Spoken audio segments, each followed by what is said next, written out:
Welcome! I'm going to be checking out some 3-to-1 counterpoint responses for the cantus firmus at the end of my 3-to-1 counterpoint video. I will be looking at things that could be improved or pointing out some common mistakes. I'm going to go over some responses in A major as well as G minor, both above and below.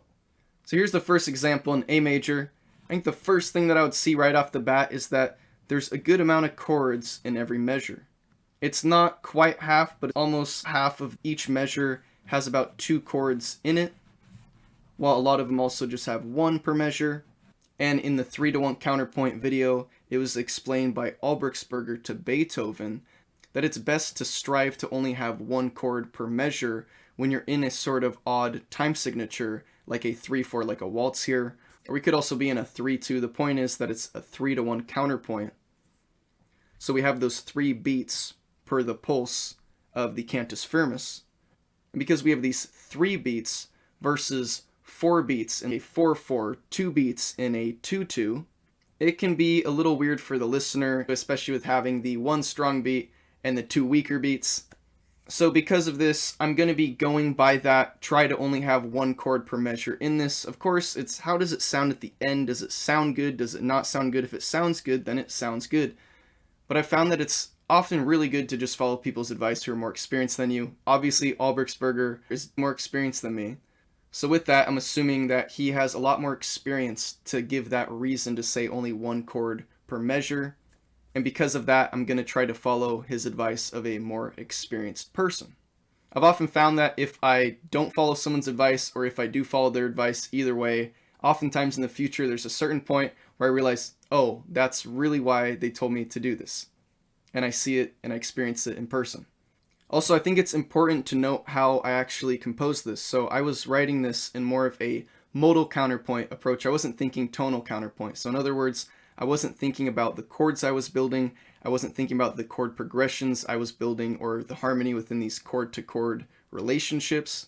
I was just thinking about interval to interval and meter to meter in the intervals. So by doing that, I entered some territory that I wasn't really sure of where I was entering. I wasn't really sure where I was harmonically. I wasn't really sure where I was going or what I was creating. And because of this, I ended up looking back at it, labeling all the chords and saying, this kind of actually works, but I don't know if this is something I would actually do. It's often good to pick chords that, especially if you're going to expand this or have the idea that it would be good to be able to expand this into more voices and fill in some more notes with the chords and stuff, to not have, let's say, clashing chords and have things like augmented seconds and things like that. So that's why it's good to be picky with the chords that you're picking from measure to measure, so you can make sure you have good voice leading there.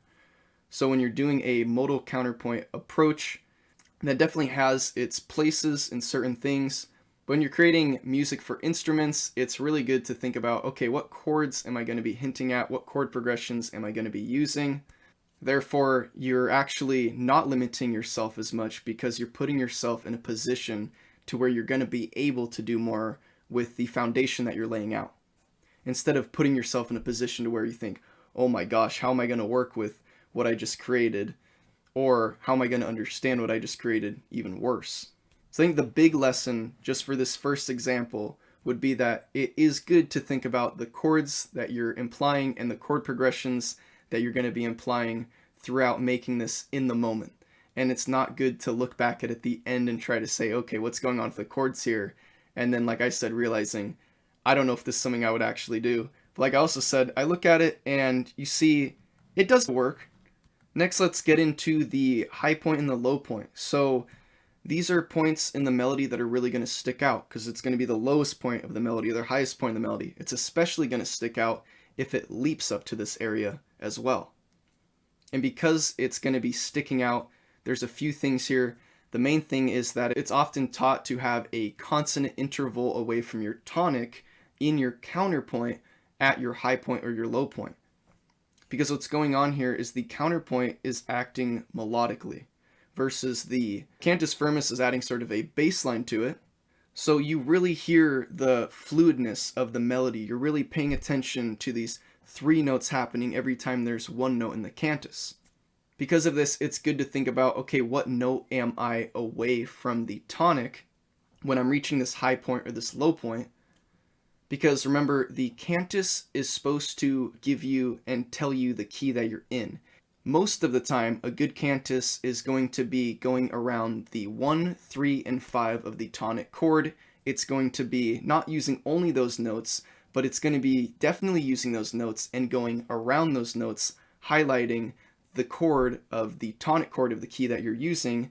So therefore, when you're building your counterpoint and you have your low point or your high point, since you're building from your cantus, which is based on this tonic chord, it's really telling you your key. You really want the listener to hear, okay, this is the key that I'm in. And a really good way to do this is have very stable scale degrees away from your tonic. The most stable scale degrees from the tonic would be scale degrees 1 and 5. So we'll look at the low point. So the low point has chord 3. If we're thinking in terms of the chord that it's creating and as well as the interval away from the tonic, if we think about the note away from the tonic, that it is the C, so it's just the median. So there's two things. It's a stable scale degree away from the tonic, it's a C, so it's a third. And next, the chord that it's actually within is actually highlighting a tonic chord. The note that it's harmonizing with is the tonic. So you have the A here, and then it's harmonizing with the C. So that's basically just telling you chord 1. So I would definitely say that actually works out pretty good there, especially with implying chord 1. I'm going to erase that 3 so you don't think that was chord 3, that was scale degree 3. You see the chords are above. Okay, so next, before going to the high point, let's just look at one thing, and that's the approach and leaving of the low point. And that's that when it approaches to the low point, it's not really a leap at all. So it doesn't really communicate with your ears the most that, okay, we're reaching a low point. It's just the melody is dipping down there and then dipping back up. It does go down a third, but it is an embellishing tone, highlighting the same chord of the tonic chord, going from the 5th to the 3rd, back up to the 5th. So there's not a whole lot going on there in terms of establishing, okay, this is the low point. To establish a good low point, it's often that you're going to have a rather large leap, something probably even larger than a 4th, like a 5th or a 6th, maybe even an octave. And then it's going to be recovered in the opposite direction by a step. And this really communicates with your ears that you just hit a low point. It really sticks out more. Okay, so we don't really have that there, but we go to the high point. We can see that the high point actually leaps up a 6th. So that definitely establishes a strong sense of the high point, and then it resolves going down. So again, then we have that high point being resolved. Okay, we definitely hear the melody leaping up here, and then it's continuing going back down from there. The thing is that when it leaps up to there, it leaps up to scale degree 4. I'm not saying scale degree 4 is like a very unstable chord or it's a bad chord or anything like that, but it's the fact that there could be better options. And if you think about scale degree 4 from your tonic, there's not a consonant interval in terms of a harmonic interval. It would be melodically, but we're thinking probably harmonically when we're thinking about the notes that are consonant with that tonic interval. I'm going to play all of them at once at the end in order, so if you want to see them all at the end, just look in the description or just fast forward in the video. Okay, so this next one, I would say there's definitely improvement. As you can see, most of the measures here only have one chord. A few of them have two. If you follow the chords and make sense of it, it works pretty good for voice leading and stuff like that. You could definitely make sense of it. I think one thing to point out is that the chord progression has a slight motivity to it almost, a slight repetition to it almost. So if you look, we have a 1, 2, 1 first inversion, 3, 4, 5, 3 first inversion, goes along with the 5 still, and then you're at the 1, okay? And then you, again, starting from the 1 like before, you go 1, 2, and then you go to the 4, skipping that middle part, and then you have a 5 first inversion, then you have a 3 again. So that's very similar to what you just saw here. It's not really a bad thing. It's just the thing to think about and to consider that when you're creating counterpoint for your cantus firmus, you're trying to avoid motivity as much as possible, because motivity is something you can add in later, you can have later on. But for now, this is creating a foundation. So within this foundation, you really don't want motivity when you're going to be adding that later. And with that, this sort of foundation, this sort of idea, it would be good to actually have a lot of interest in it, a lot of things going on for the listener and to be able, for the composer to be able to do some more stuff with that. So it's definitely not just like a 145, 145, 145, but you can see some similarity in it. And actually, you can't really see this a whole lot, but it's something good to think about. I'm going to point it out here is you see a 3, 4, 5 starting on the downbeat, okay? And it has that, of course, that dissonant passing tone in there. Then if we look, we have the same thing right here. We have a 3, 4, 5. And funny enough, it's actually very similar. It's literally just a note down compared to before. So that's something you also want to avoid. You want to avoid motivity within your measure. Just little things like this that could add motivity from your measures. Little recognizable melodic things. So it's good to actually have some more variation. Like for a lot of this, we can actually see we have a 8, 7, 8, and then a 3, 4, 5, a 6, 8, 7, then a 3, 6, 3, 8, 7, 6, 3, 4, 5, 3. Okay, you see there's a lot of variation here actually within the intervals, so that's actually a really good thing. And now if we're thinking about good things to point out about this, there's also a lot of stepwise motion. So we can see that in the beginning, there's this dissonant neighbor tone that kind of slows it down and maybe more tells you that, okay, we're working with this chord 1, we're working with this A major here. So I think that works out pretty well there. I think it's a pretty appropriate place for that. And you can see we have a little leap of a fifth here. It gets recovered. We have mostly steps along the way. We have an embellishing tone here. We're told we could have embellishing tones of the 5-3-5, 6-3-6. So this kind of plays off that and it does a 3-6-3. So I don't see any problem with doing a 3-6-3 or a 3-5-3. So if you're doing like strict exercises for school, I'm not sure if that's something that's going to be allowed doing a 3-6-3 or a 3-5-3, but in my case, I'm doing it. I think it sounds perfectly fine. And we can see that we're arriving on this high point here. So the high point, it leaps up a fifth, and then it goes down in steps. It's recovered, so that works out perfectly. It leaps up to the fifth scale degree, and it's also creating a chord 5 at the same time. So that works out pretty perfectly there. And also to add to it, then it goes to a 1 on the next downbeat. So I think that works out just perfectly there because you have your high point, it's really grabbing your attention, and then it resolves down and goes to your 1. Next we can actually see it's leaping down to the low point using an octave, and then it's stepping back up, it's recovering from that. So it's leaping down to scale degree 3, the C, and then it's also landing where the cantus is on scale degree 1. So just like before, it's creating a third from the tonic up. Therefore, it's a consonant interval away from the tonic, and the chord that it's creating is also actually the tonic. So just like before, I think that works out pretty well. Okay, so now the counterpoint's being written below the given melody, so we got to think that this is creating the bass. So whatever note we choose, that's going to be the chord that it's hinting at, unless we create a sixth, when in that case, the note above it is going to act like the root, because that's going to act like a third inverted. In other words, if you originally had a CE and you inverted it, now you have an EC, you go from a third to a sixth. So in other words, a sixth is sounding in an inverted third. Therefore, the sixth is acting like the root. To explain that maybe even better, if you take a C chord in first inversion and you have a E, G, C, we of course know that C is the root. When you go to E, G, and then C, but now from the bottom of the chord E, you're creating a sixth with that to C. So in other words, it's hinting at a first inversion chord with that sixth.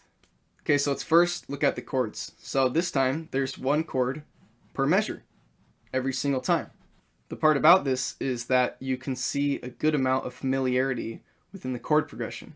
We have a 1, 5, 1, 4, 5, and then it goes to a 6, 2, 3, 5, but if you look at the minor, this can be looked at as a sort of modulation into the natural minor here, to where we're actually doing a 1, 4, 5 in the natural minor. And then since that is a 5 in the natural minor, that's actually chord 3 in major, which then goes to chord 5, works out pretty well, and then to chord 1.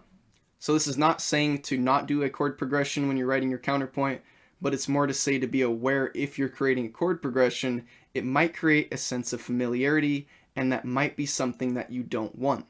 But also a side note on that, when you are creating a sort of chord progression, it does make it make more sense. So when you're listening back to it, you can hear those chords and you can hear them responding to each other. More so than that, it can also help you with voice leading when you're doing a good chord progression. But like I was saying, when you're doing this very small foundation here, your response to the cantus firmus, it could be a good thing to try to still have good voice leading chord to chord, but try to do some unexpected things and go to some different chords and try to do some things that are maybe more complex, maybe more surprising for the listener, that just makes a more interesting final result. Okay, if we look towards the end though, we can see that there's an E sharp.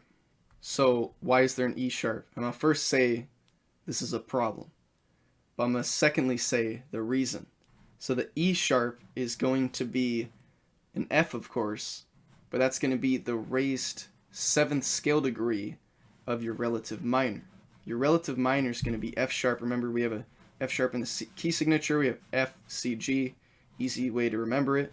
So when we go to the relative minor, we have an F sharp minor. Because of that, the note right under that's going to be an F, and the note right before that's an E, so we need an E sharp, in other words, an F. The only problem is look what's happening harmonically at the moment. So at the moment, we're creating a 6th with C and E sharp. Instantly, things should go off in your head, because you should know C to E is a major third. Okay, so if we have C to E sharp, that's augmented. So there should already be a red flag going off in your head. If you invert the augmented, what happens? Since you're bumping it up an extra, when you invert it, you're going to be subtracting an extra. In other words, okay, C to E, you have a major third. If you invert that, now you have a minor 6th.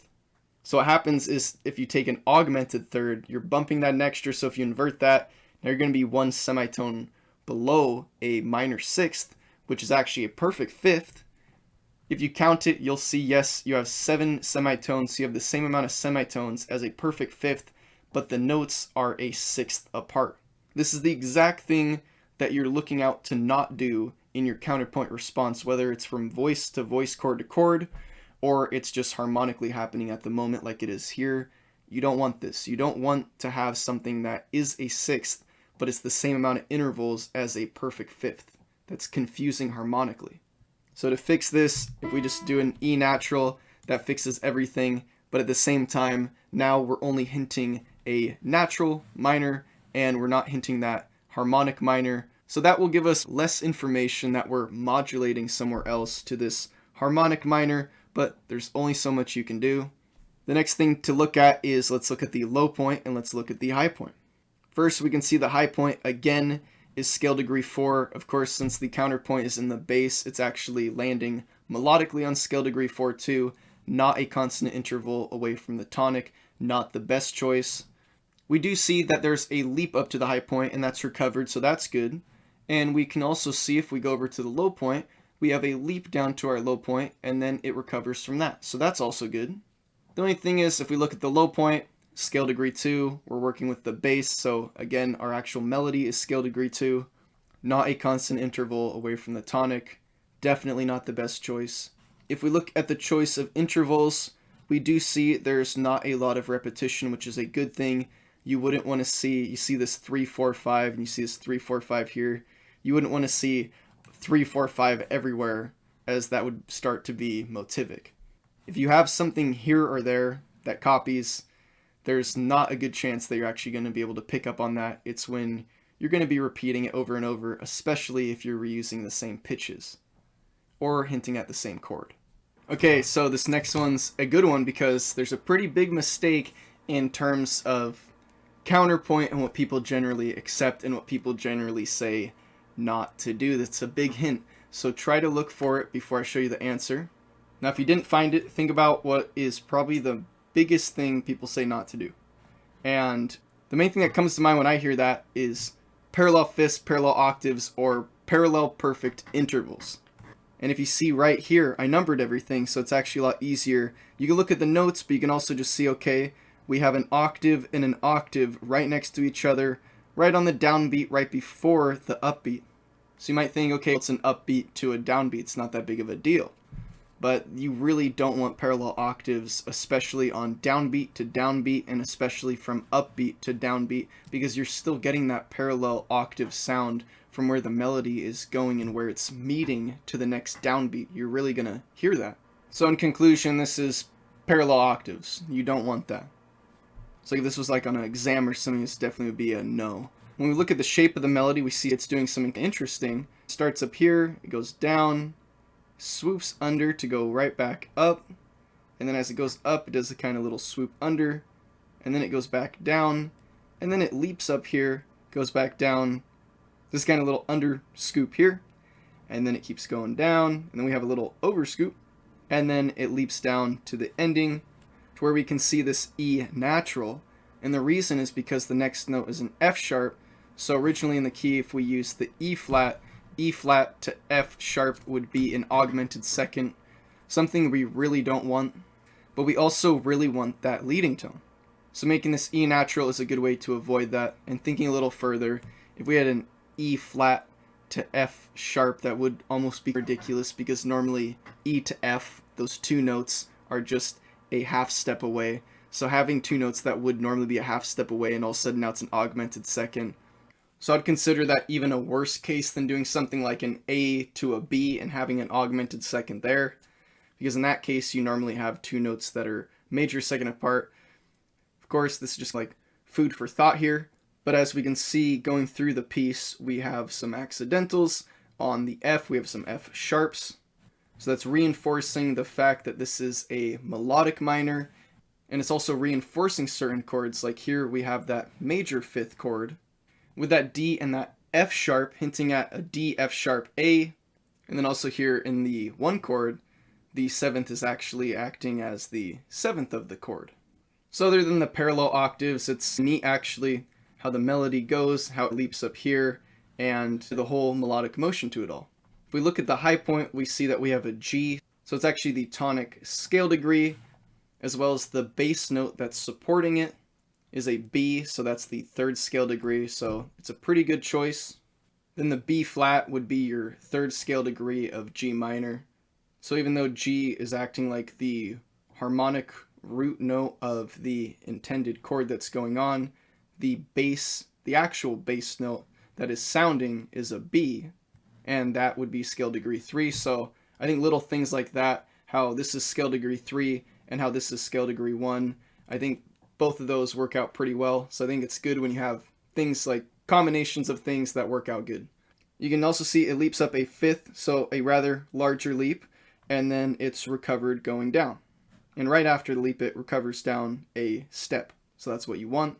I think the one thing to pay attention to is if we start thinking a little more advanced here, and we start thinking about the chords, the chord progressions, and if we are expanding this especially into more voices, filling in more of those notes in the chords, and also just thinking about the voice leading from the notes in the chord to the next notes in the chord, then we see that we did infer that we are in the harmonic minor with the F sharps, but being in a harmonic minor, we have some rather interesting chords, and we need to be a little more careful than something like a natural minor or like a major.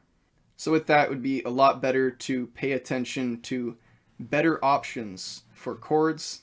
If you want to see a good diagram that'll show you good chords that you can follow that will always have good voice leading options in harmonic minor, just look at the end. I'm going to have a little diagram that's going to show you if you're at a certain chord, what chord you can go to, and then from that chord that you go to, where you can go from that, all leading you to chord 1, resolving everything. So that'll be there at the end. We can also look at the chords, and we can also say that, okay, we didn't really follow the one chord per measure anymore again. You can see a lot of measures have two chords, and sometimes the chords are rather conflicting. Most of the time they're not actually. You can also see, looking at the chords, we do have a lot of measures where there's two chords per measure. If you do look at it though, the chords do work pretty well with each other. But again, that was something to try to avoid in a 3/4 or a measure that's using 3 beats. And the next thing is that the low point is at the very end, and although it's not the best scale degree or the best chord, it is a actual good scale degree and chord for the function that it's using, and that is pushing you into the cadential ending, but at the same time you could still throw in a sort of low point in the melody somewhere to add some more melodic interest throughout this melody somewhere. But at the same time, as you can see, this melody's doing its own thing. It's going from way down here, it's going way up here. So the whole point of this melody is it is going up high. It has to add to the fact that it is a tenor line being written above a bass line.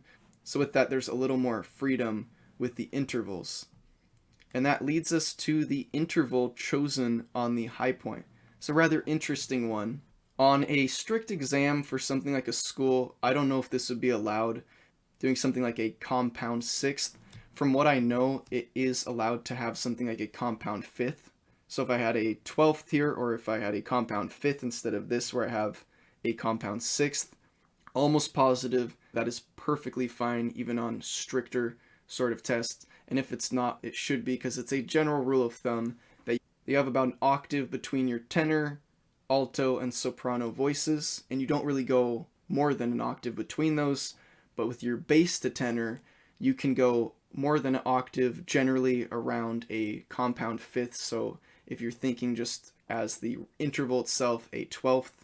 So basically, I don't know if that's something that would be allowed in like a test for a college or something like that.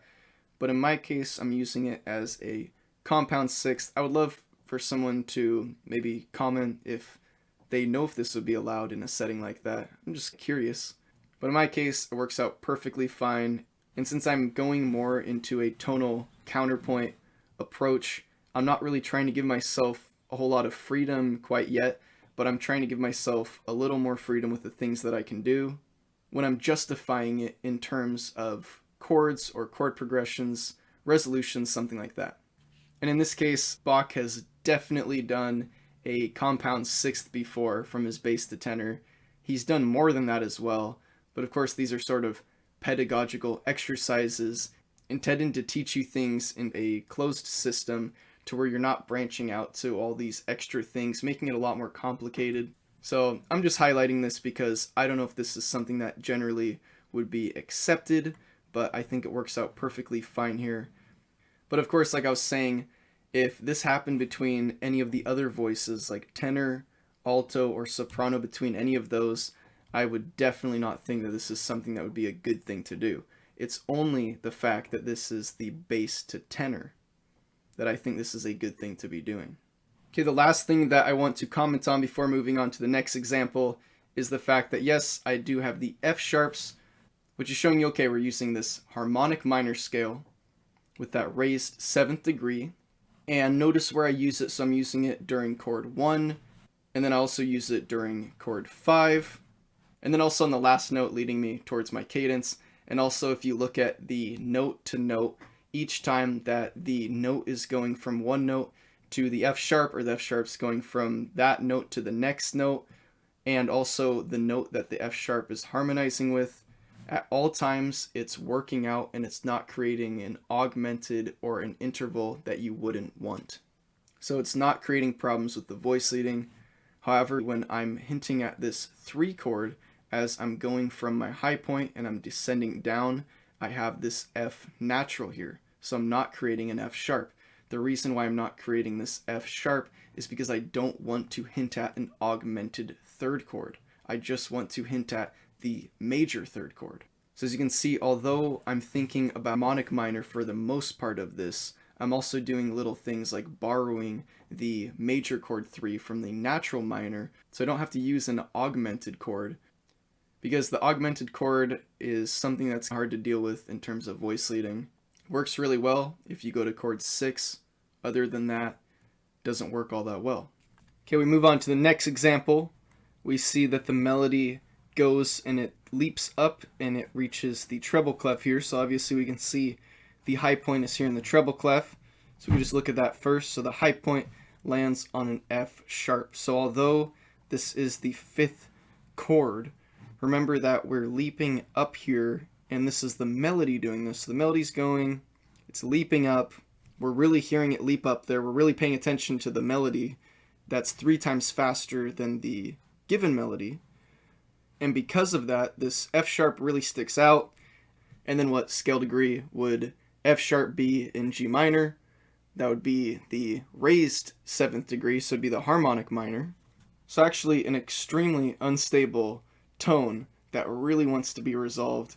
And although we resolve it down, It's not the best choice for that moment in the melody that really sticks out, even though it is creating chord 5. You're really hearing that F sharp stick out. Next, we can see their lowest points in the melody are 2 dissonant neighboring tones going down, but if you actually look, there is a sort of low point here where it's going up, dives down a 5th, and then it has that dissonant neighboring tone, so it has some stepwise motion.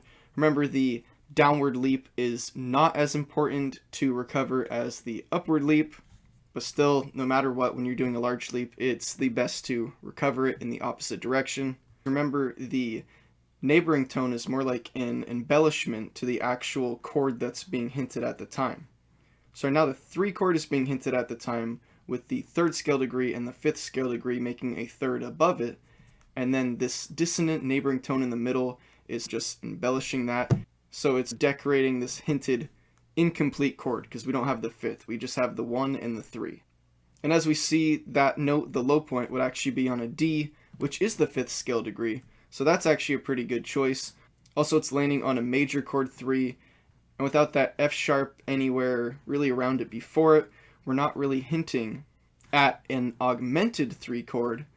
So as you see, we have the 1 and the 3 of the 3 chord, and then if we have this F sharp right after it, that is the note that would make this an augmented 3 chord, but it's not in this case because this is on the upbeat of the next measure where it is harmonizing, and now it is actually acting as the root note of the chord because it's creating a 6th, so it's not going to be functioning as the 5th of this chord, it's changing to another implied chord. Okay, so now I have this natural E again. So if we want to think about what E is in the scale, that's going to be the 6th degree. So for raising the 6th degree and the 7th degree, that is what? That's the melodic minor now. So now it's not the harmonic minor, now we're dealing with the melodic minor, and using this is helping us avoid this augmented second between the 6th degree and the 7th degree of the scale when it is raised. So as you see, we're raising the 6th and the 7th. Okay, I want to comment on a few things, but I first want to say that you might be wondering why this is going up to the treble clef. Why didn't I just put some ledger lines? And that's because if I'm thinking about ever expanding this, or I'm imagining in context of being in a pattern of thought that would be implied in a context where I would be actually perhaps expanding this, adding more voices, adding a alto and a soprano to this, well, in that case, I wouldn't want this having a bunch of ledger lines, because I want this to be going up to the treble clef where it's communicating with me, okay, this note is going from here all the way up to here. Therefore, if I start putting my alto below this, it's going to cross, and of course that's pretty obvious, but if I start putting ledger lines here, and then if I start writing my alto too low, and of course I'd be thinking about it, it makes it a lot easier to see where the notes are, saying that, okay, I'm here in the treble clef, I want to write some alto and soprano, maybe the alto is going to be real close to this and the soprano is going to be up here, or maybe I'm going to have the alto and soprano going up quite high, maybe the soprano is going to be reaching a very high point of a melody, who knows what's going to be happening. But it's the whole idea of being in that pattern of thought, of preparation, of being in this real life situation to where I would be working with maybe other voices. In this case, I'm looking at a bass line and I'm looking at a tenor line. Another way to explain that would be I wouldn't want to then be switching up my tenor and my alto and flipping their places and stuff. There are reasons why you would want to switch the voices maybe and have voices going under and over each other and overlapping and stuff, but that's not something you're really going to be doing arbitrarily. And for the most part, none of these counterpoint exercises should really be done arbitrarily. There should be a reason behind what you're doing, and when you start working with the chords more, you start actually having more reason doing what you're doing, especially when you're thinking about voice leading. And that brings us to the next thing here, is that when we're working in mostly the harmonic minor here, as you see we have some F sharps, but as you see we also do have some E sharps, so we are working with the melodic minor also at times. So it's almost like we're working with the harmonic minor and the melodic minor a little bit on both. In this case, we see a natural, but this is communicating that, okay, we had some F sharps before, and the reason why I didn't want the F sharp here is because I don't want to make this an augmented third chord. One thing to comment on is the slight motivity and the use of certain intervals that are repeating. So we see a 3, 4, 5 here with that dissonant passing tone in the middle, the 4. We have another 3, 4, 5, same thing. We have another 3, 4, 5, same thing. So it's only 3, but you can see other cases of similar things. So here we have a 3, 2, 3 with a dissonant neighboring tone, and because it's a dissonant neighboring tone, this is going to be acting as one interval, hinting at a chord, but it's this one interval for this whole measure being decorated with this neighboring tone in the middle of it. So it's going to stick out a lot, and then we have the same intervals being used, not the same notes, but we have another 3, 2, 3, and of course it's going to stick out a lot, highlighting that same interval for the measure with that ornament in the middle of it. Then if you look at the other dissonant neighboring tone options, we have a 5, 4, 5, so the intervals are different, but it's doing the same thing where it's starting at a note, going down, and going back to another note. So it's not really a lot of fresh material by the time you get to the third time doing that, because okay, we've heard that basic thing 3 times now. The first time it was with different intervals. Then we see the fourth case of the dissonant neighboring tone, and it does go above, but because there's already 2 going down before it, and there's also 1 going down after it, it's not like it adds a whole lot of interest at all in what's going on here. I should actually probably put that there just to express that's going up, make it easier to read. But yeah, it's the fact that it's not really going to be very interesting because we've already been hearing that similar thing. Maybe if we had it one time here going down, and then we had it one time going up here, and then let's say we have it one more time going down here, but each time it's different intervals. If we just chose this, the 5, 4, 5, and then we had the 6, 7, 6 going up, and then we had the 3, 2, 3, okay, that would be interesting because we have different intervals every time, and it's not happening in the same sort of area. It's spread out, and it's not exactly spread out to the same degree. This would be further, and this would be a little bit closer, so you wouldn't really expect it to be happening. But the thing is, this extra measure of this dissonant passing tone kind of makes it so all the other dissonant passing tones seem like a little bit too much, especially because we have one measure with a dissonant passing tone, and then we have a dissonant neighboring tone, which, that's fine. We can do a whole lot of dissonant neighboring tones, but then we have another dissonant passing tone right after, and again, because it's highlighting that same interval, it's really just slowing down the melody and highlighting that interval. So it's going to be a moment that is going to be very easy to wrap your ear around. Okay, here's the last one. I find this one interesting because we're writing the counterpoint below the given melody, and we're also in the bass clef, and we're starting in basically like a tenor sort of range. We're ending up in a bass range, so it's like a melodic bass line. So first, just analyzing the melodic bass line, we can see that it goes down, jumps up, jumps back down, and then we have a little bit of some jumping back down, going up, it's jumping back down, and then it's going up, and then it's going back up. Very interesting. So there's a lot of stepwise motion, and then there's some leaps taking us to some different places, and in all, there's a lot of stepwise motion and a lot of sort of up-down movements. Okay, so looking at the low point, really easy to see. We see a D right here, we see a B above, so creating a sixth.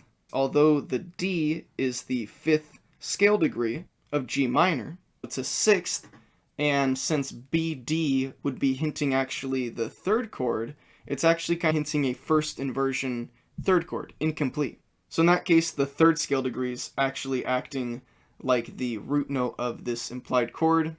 I don't mean root note as the bass note, the harmonic root note of the harmony of the chord. Everyone should know that. So like I was saying, I like to check it off on both. It works.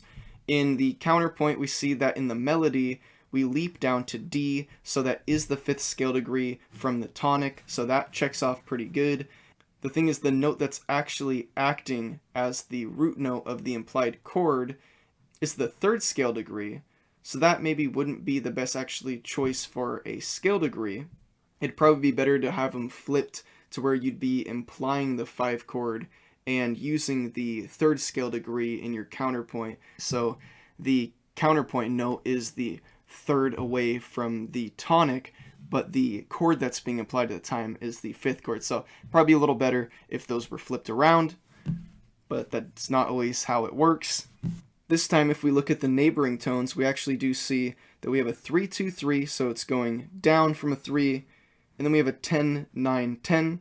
So if you saw me change something minor, don't worry. Basically what I saw was that I notated this 3, 4, 3 as a 3, 2, 3 on accident. So when I came over here, I did another 3, 4, 3, not realizing that it was the same thing because I notated the first one incorrectly. So I changed this one to what it is actually, a 3, 4, 3. And now I changed this one to now a 3, 2, 3. So that's all that I did. But now at this one, looking at these dissonant neighboring tones, we see this one is a little bit different how it's planned out. So the first dissonant neighboring tone is here. We have a third going down and back up, so it's creating a fourth and going back up. And that is in the second measure. Then we go what looks like about a measure after the halfway point. We have our second dissonant neighboring tone. This time, it's actually going up from a tenth, so it's creating a 10, 9, 10. So completely different intervals, and also the first one was going down, this one's now going up. Also, there's a big distance between them, and then we can also see that we see our third dissonant neighboring tone up here, and we can see this one's actually going from a 3 up to a 2, down back to a 3. So again, it's decorating a third interval, but this time it's using a different interval for the dissonant passing tone, a 2 instead of a 4 before. One thing to point out is it's happening with just a measure in between it, so probably not the best idea. It'd probably be better for these to be a little spread out, but at the same time, it's creating an interesting distance and a kind of interesting thing to where you wouldn't expect this to happen right after this one, because that definitely didn't happen the first time. So it's kind of breaking any expectations that you may have had, if you made any. Before I get into the chords, I want to talk about, we see in this one, where's all the F sharps? Okay? There's not really any F sharps. So this one is more in the natural minor. You might think, okay, it's a little, who does natural minor? But in fact, natural minor works out really well. There's nothing wrong with it. It's the leading tone works out really well. Having the major fifth with the leading tone be able to create the dominant fifth is a really good thing. But in fact, actually creating a minor 7/5 chord sounds perfectly good. I think it actually sounds really good. And even resolving that to 1 sounds perfectly fine. It sounds different. I think it actually sounds good because it's not very conventional. So basically, I'm in the natural minor for this entire thing. Then in the very last bar, we get the melodic minor with the raised 6th and 7th degree. Okay, so now let's look at these chords. I changed this to a 2 diminished. I don't know why it was labeled a 7 first inversion. My guess is I was getting very tired. But on a serious note, this is some of the best chord options for the minor in terms of the other examples that were before this. So out of all the other examples in minor, which is the other 2, this one has the best chord options. Of course, I tried to stay away from the harmonic minor as much as possible, but even with that, the chords that I chose, a lot of these could be changed to the harmonic minor if I wanted to. For example, this 4, 2 diminished, 5. This 5, I put a capital 5 because I was saying if I wanted to, I could make this the harmonic. I could put an F sharp in here if I was, let's say, adding some more notes and filling up the chord more. And that would make it the major 5, and then it would go to the 1 right after. And of course, the 5 chord having the leading tone as the third of the chord makes it want to resolve to that 1 even more. Next, moving on, we see that from the 1, it does the same Ardelia, it does the 4, and then it goes to the 2 diminished, so that's actually a really good choice there. Then from here, it's interesting, it goes to the 3, and it is in first inversion.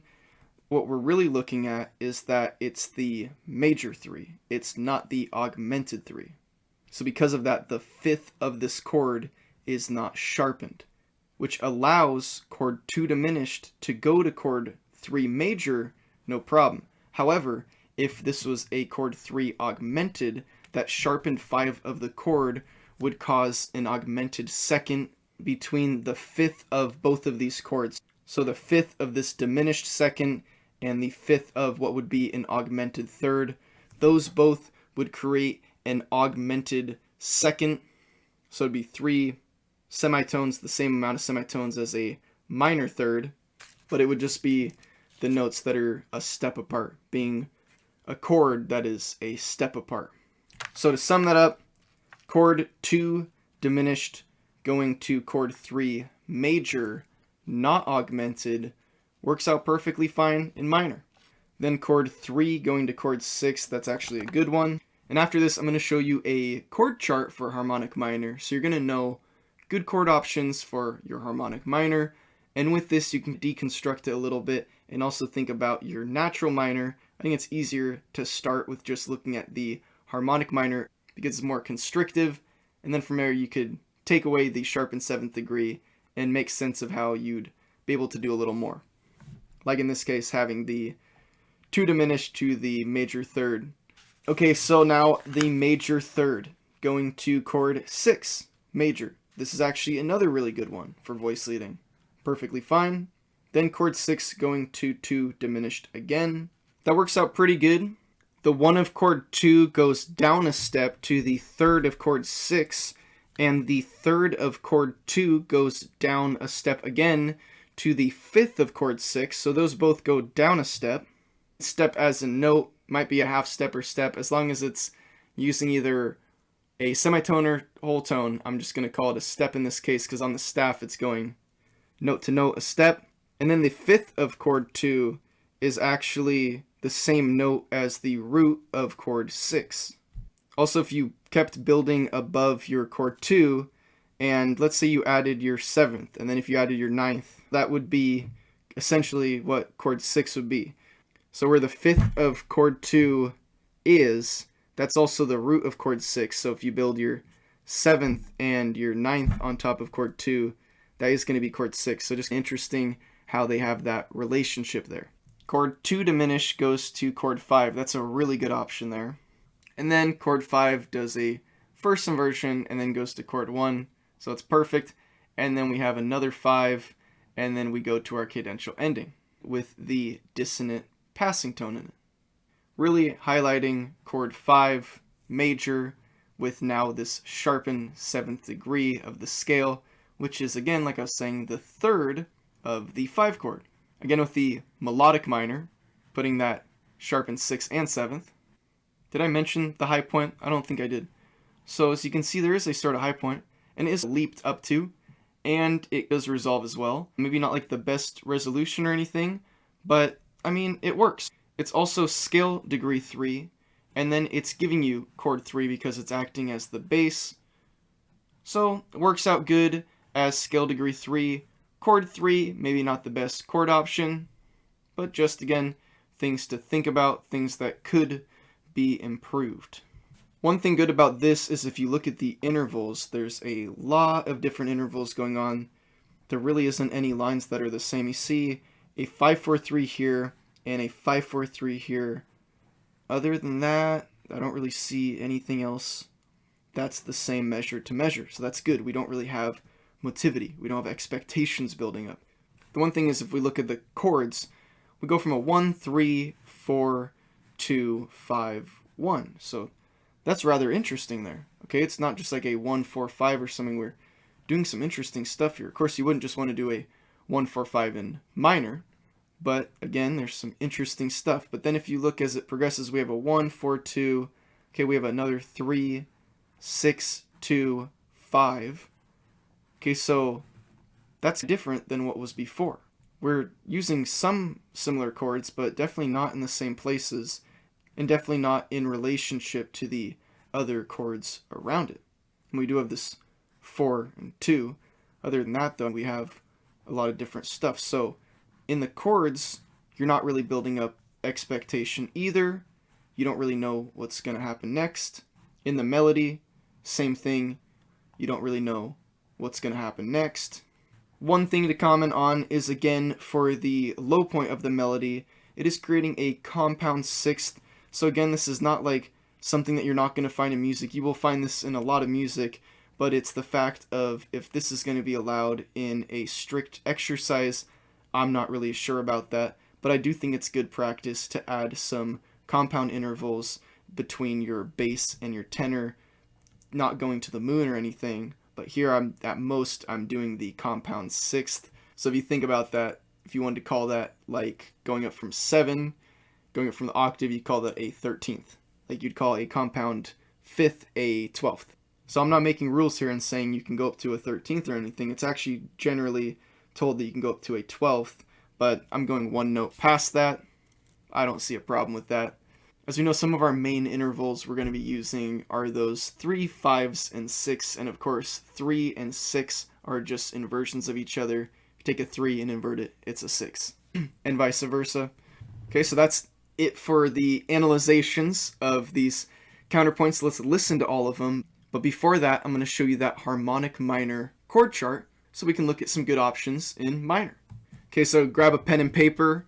This is going to be a good one. So if you look at my last example, I wouldn't say it was based off of this, but it used the awareness of this. That, okay, we're going to have some good voice leading options in these chords that it's showing. So obviously arrow is showing you from here to there.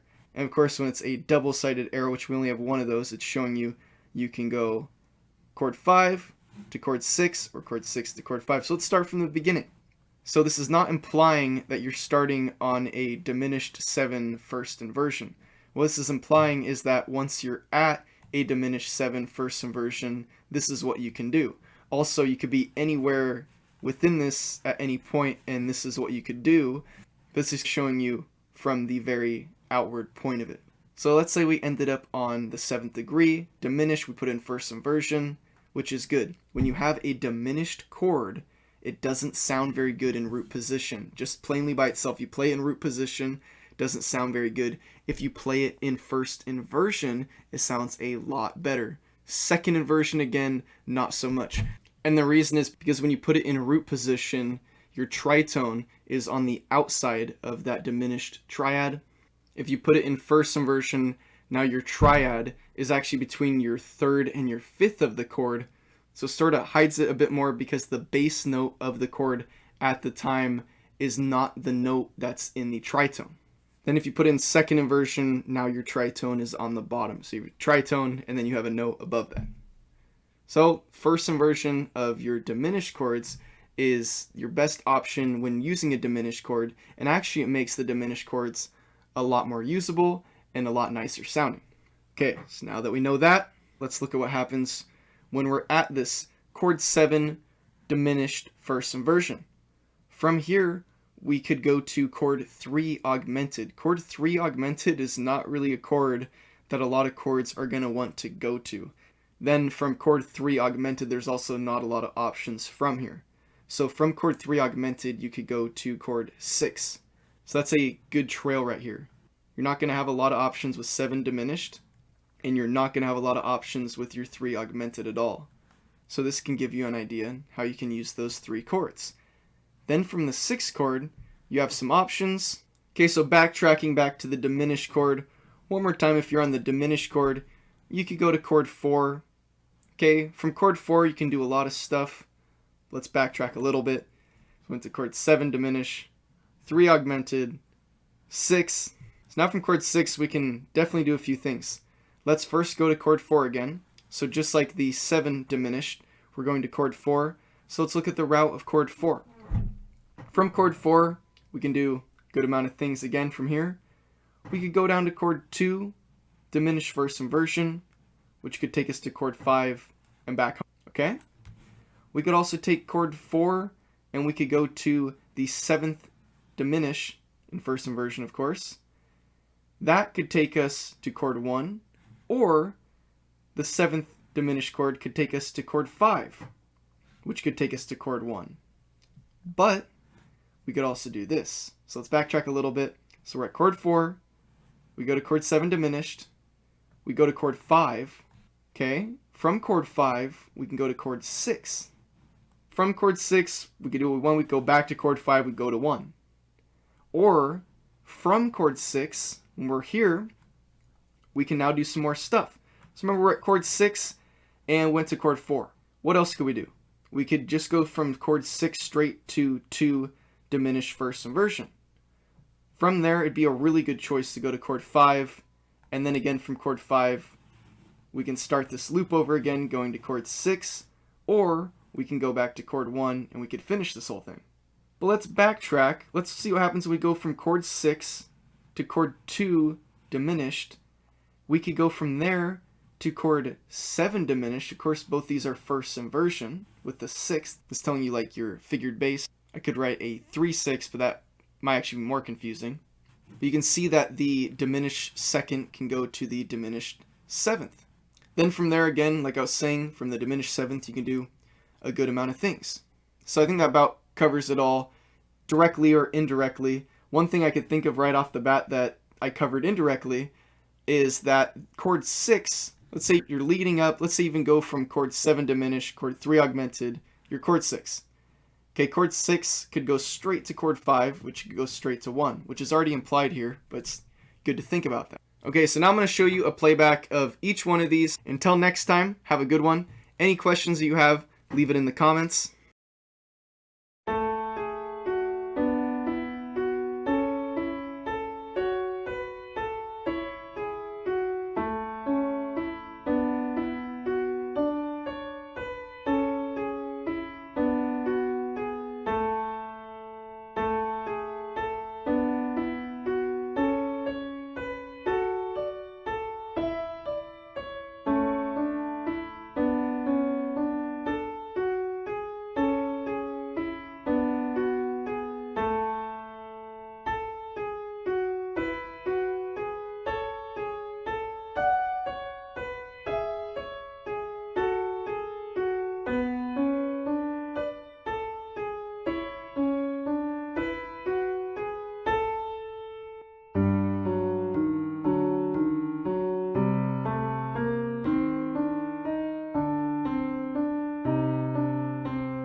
And I'll see you on the next videos where we will further be getting into counterpoint. We'll be getting into third species counterpoint next and 4/1 counterpoint, then moving on from there. Also, if you saw, I released my solo violin piece, my first solo violin piece. So I'm also studying the violin and the instruments in the orchestra. So be prepared for that to come soon. An introduction of the instruments of the orchestra, and then breaking down the string section, looking at all the instruments in the string section, understanding the strings that they have, how you read the strings and the notes that they play on each of the clefs that they use, the different fingering and position options for each instrument, and how it varies between each instrument. And that'll be an intro to that, and then really focusing on the violin itself, focusing on the fingerings and the positions that it can have. And then I'll be sharing information with you that helped me to create my first solo violin piece, which is an interesting thing because it's an unaccompanied violin piece. So there's no really room to hide anywhere. There's no room to have a little break and a pause and let another instrument take over. It is the one instrument doing the bass line, the melody, the harmony. It's telling the whole song. So with that, you need to study the violin a good amount to understand what it's capable of doing, and also the whole point of the piece is that it's playable. So someone with a violin could actually play it. It would be a shame to write music that wouldn't be able to be performed in real life in front of you one day. So get ready to see videos on that. I'm very excited to introduce those videos. Until next time, take care.